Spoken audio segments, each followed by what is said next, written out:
हाँ जी, तो देखिए next is your crypto assets, crypto currency and other assets जो आपका ब्लॉकचेन और ये सब वो सब है। तो टीडीएस होता है, 30% टैक्स लगता है, वो सब चीज़ें ठीक है, ये तो पिछला था।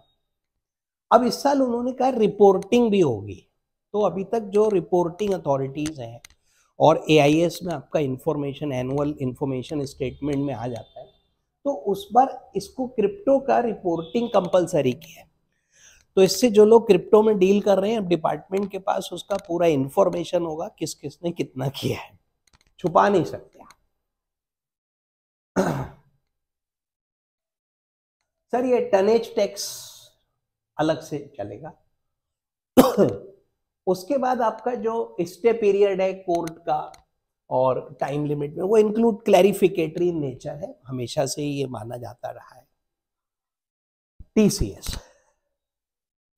आपको याद होगा लास्ट ईयर उन्होंने एक अमेंडमेंट किया था और ये कहा कि अगर आपने टीडीएस का पेमेंट नहीं किया, मतलब वो तो पुराना था रूल, तो प्रोसिक्यूशन हो सकता है, मतलब even for a single day of delay of deposit, अगर आज का पैसा कल जमा कर रहा हूं तो भी प्रोसिक्यूशन हो सकता है।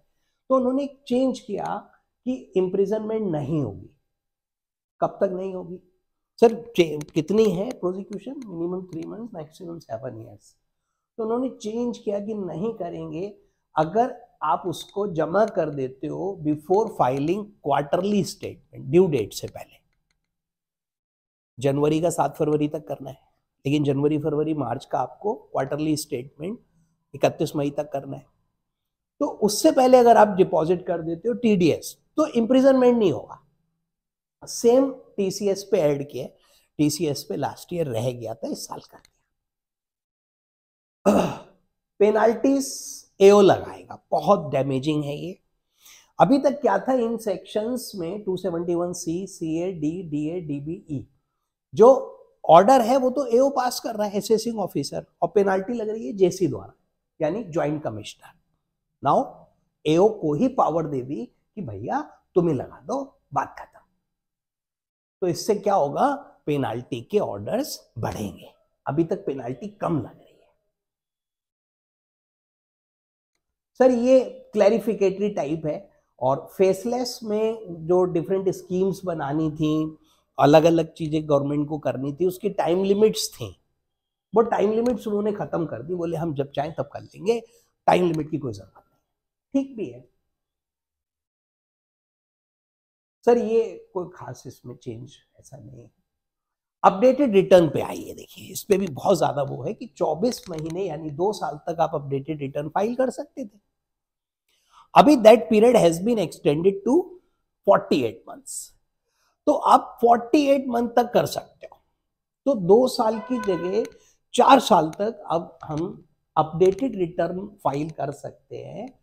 और उसमें भी उन्होंने देखिए क्या किया है, rate of additional tax after 24 months up to 36, ठीक है, अप टू 24 तो 25% एडिशनल जाएगा। से आपका टैक्स लाइबिलिटी 1 लाख है जो आप अपडेटेड में शो कर रहे हो, तो 25% आपने और देना है, ठीक है। और अभी क्या करना है, उन्होंने कहा कि 24 से 36 महीने के बीच में करोगे तो 60% होगे, और 36 से 48 महीने के बीच में करोगे तो एडिशनल टैक्स आपका, या पेनाल्टी जिसको आप कह सकते हो, 70%।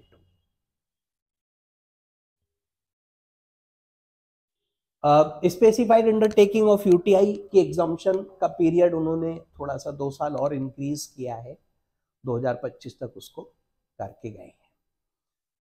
So these were the amendments of direct taxes by budget 2025 as on today. बाकी अभी जब बिल पास होगा तब कुछ चेंजेस इसमें और आ जाते हैं। एक 194T में बहुत उम्मीद थी, TDS ऑन पार्टनरशिप फॉर्म्स जो था, इंटरेस्ट और रेमूनरेशन, लेकिन उसमें कोई चेंज, कोई रिलीफ नहीं आया। मे बी कि बजट जब पास हो तब तक कुछ उसमें चेंज हो जाए। और नया बिल अभी जिस तरीके से चेंजेस हुए हैं, तो नया बिल अभी तो नहीं लग रहा, असेसमेंट ईयर 26-27 मतलब 26-27 के बियॉन्ड ही जाएगा, यानी फाइनेंशियल ईयर 24-25 पिछले एक्ट से, 25, 26 भी पिछले से, फाइनेंशियल ईयर 26, 27 शायद नए लॉ में पहली बार से कवर होगा, या उसमें हो सकता है कहीं पे 1 जनवरी से दिसंबर वाली भी हवाएं आ रही हैं, लेकिन कुछ भी कहना अभी राइट नाउ ठीक नहीं होगा। Anyway, thanks for watching this video, thank you very much.